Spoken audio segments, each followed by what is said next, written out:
This video is brought to you by the Disc Golf Depot. Check out discgolfdepot.com for more information or go and check out the shop today. First row with the Innova Fox. This one's max weight. Star plastic. Slight headwind. See how it does.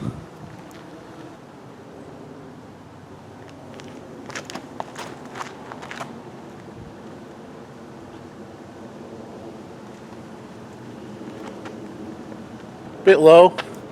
This one's 172.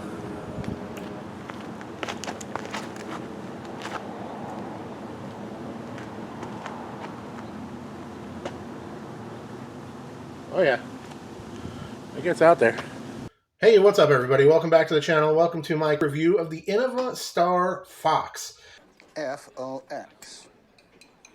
Brand new disc on the market. Just went out to the Disc Golf Depot to pick these up. Thank you to them for sponsoring the video. They'll also be sponsoring a giveaway for a brand new one of these they have hanging out at the shop ready to send out to one of you guys. So stay tuned to the end of the video to learn how to enter. So, Star Fox. We're going to take a look at this kind of off-white. It's almost like kind of like a green chartreuse kind of white transitional disc. I thought looked quite cool. This one is 172. Seems to be a bit easier to see the stamp. This foil stamp is always a mess on camera, which I forgot about. Out of practice, guys. 180 grams max weight on this pink one. I like the flight of this one better. We'll get to that a little bit later. Let's take a look at the stamp of this thing. So I've been seeing some different content about this thing on Instagram and stuff. I've spoke to a couple of people who have tested them, seem to really like them, and are finding them to be a really far-flying, accurate disc, and that sounds like something that I'm interested in. I'm older now. I'm not throwing with as much speed. I'm also way out of practice, so take that into consideration when you check out the flight footage later on. But yeah, I could use any help I can get in terms of a disc that's going to glide for me and carry down the fairway without too much effort. I like the stamp here. The lettering is cool. The image of the fox is cool. This would be a fun one to dye. You could do like a coloring book kind of dye and fill in the fox and the letters and stuff. That would be quite fun. 5, 6, -2, and 1 are the flight numbers on this disc, and I'd say those are pretty much spot on from my testing. This one being 172 was definitely more touchy, and you'll see it get accidentally flipped a couple times during my field testing portion of the video. I like the 180 a bit better, just because even though it's heavier with a disc like this, with the understability and the big glide that it has, you're not really sacrificing much in terms of the glide and the carry you're going to get out of it, even when you step it up to a heavier weight, but that stability makes it a bit more controllable, a bit less touchy would be the best way to kind of describe it. But yeah, definitely a 6 for glide. This thing really gets out there. That's one of the things that I've heard about it and definitely showed itself in my testing. We'll get back to that in just a minute. Let's take a look at the rim design on this thing. Maybe the pink one will be a bit easier to actually get to focus in. It kind of reminds me of a little bit of like a meteor type shape to it. It does have a bead there, as you can see, but it's not super noticeable. It's not very pronounced. Probably looks more pronounced on camera than it actually feels, but definitely is a beaded mid-range. It has that there. You will notice it in the grip depending on how sensitive you are with your hands and your actual tactile feel of the disc. Once again, this one being max weight seemed to be a bit more controllable for me. Didn't really sacrifice much in terms of glide or distance. Tiny bit of kind of a flashing on the outside of this thing, but not something that you can feel when you throw it. Let's put it up next to a couple other things just because I can do that quick. First of all, we have the Halo Rolo. Been in my bag since I got it to test. I did a Rolo versus Waka Waka video. I also did a Rolo review if you're interested in more information about this particular disc. And I've been carrying it ever since then, and it's been quite functional. It's obviously touchy and unstable, but that's what I'm using it for. Times where I want it to flip and ride to the right naturally, and it does a great job of that. And you can kind of hyzer flip it dead straight if you are accurate and control it well. The Rolo, definitely a bit quicker, similar glide, much more understable and touchy, so you have to control it and put more effort into keeping it on the right angles that it needs to fly without it flipping too much. The Fox definitely just kind of more straight to neutral overall. I still think the Rolo probably closer to a speed 6 in my estimation. I also have this 4-time Paul Macbeth Buzz here. Take a quick look at it next to that as well.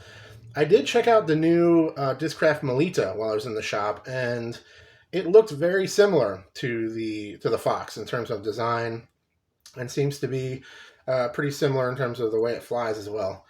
Maybe I'll grab one of those to check out at some point, but Don't have one in the inventory now, so I'll take a look at it. Next to the old staple, classic, the Buzz, one of the best mid-ranges of all time. So yeah, the new Star Plastic that I've had over the last few years is just fantastic. Really high quality stuff that's got a great grip, great feel. I'm sure it'll be plenty durable. I don't think I'll be in any danger of breaking these in anytime soon, especially not with how little I've been playing. But 172 being slightly less dense, it has a little bit more of a gummy feel to it, a little bit better grip, but I think I like the flight of the max weight a bit better. So let's take a look at the rest of the flight footage here. I have not tested these a whole bunch. I just got out there the one day, threw them quite a bit back to back, and we're throwing them alongside some drivers like the Climo Discs Osprey and Skyway. And like I said, these are pretty far flying mid-ranges. That's what I've been hearing about them, part of why I wanted to check them out. And that absolutely showed itself to be true in my testing. Now, bear in mind, I'm not throwing very much. I'm older now. My swing isn't great. And, not putting a ton of energy on my driver shots. But these were right in line with 11 and 10 speed drivers, basically on every batch of throws. They were right in there. In fact, they were going just as far, if not a bit farther than the Skyway on some of the throws, because their Skyway were, fading off on the slight downhill I was throwing on that field.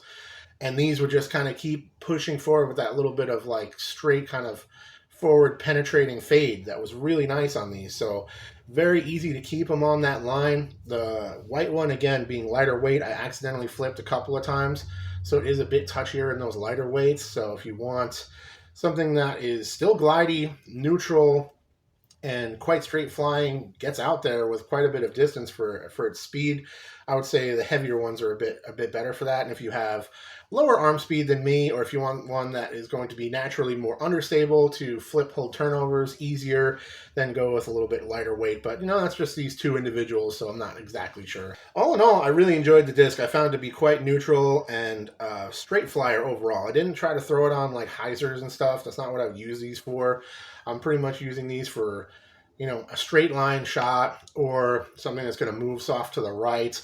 And for that, I think it really excels, and it does a great job of getting out there with a nice amount of distance. Once again, keeping up with 10 and 11 speed drivers for me, easy during my testing, and going farther than them on certain angles and certain releases and stuff. So definitely be a great disc to check out if you have lower arm speed, or if you just like throwing mid-ranges and slower discs, but you don't want to sacrifice a lot of distance by using them. This could be a really great option for you guys to check out. That is my review on the Innova Star Fox. Great disc. I think you guys definitely enjoyed it if you check it out. If you'd like to enter to win one of these, courtesy of Disc Golf Depot, they got one put aside to ship directly to you guys. Just make sure you're subscribed to the channel, like this video, leave a comment down below. Also, make sure you're in a position where you're going to see my response to your comment, because I'm just going to reply to the winning comment. Hey, you win, get in touch with me, and you'll reach out to me via email. I'll get your address, your information, and Disc Golf Depot will send you out the disc as soon as I'm able to pass that along to them. So make sure you're able to actually see my response to your comments, or else I will have to move on and pick somebody else if I don't hear back from you, which happens a lot more than you guys might think. So that's it for this video. Thank you so much for all your support. I want to do a quick giveaway just to kind of say thank you to everybody for sticking around through this really slow period with the channel. I know you guys have probably been wondering where the hell I've been, and that's perfectly fair. I will be posting another video coming up here soon, showing off other discs I've taken into the inventory recently, kind of in an unboxing, casual style. We'll take a look at some flights of some other stuff as well, and I'll give you guys a little bit more details on where I've been. But thank you so much for sticking around in the meantime, and I'll talk to you guys very soon. Cheers.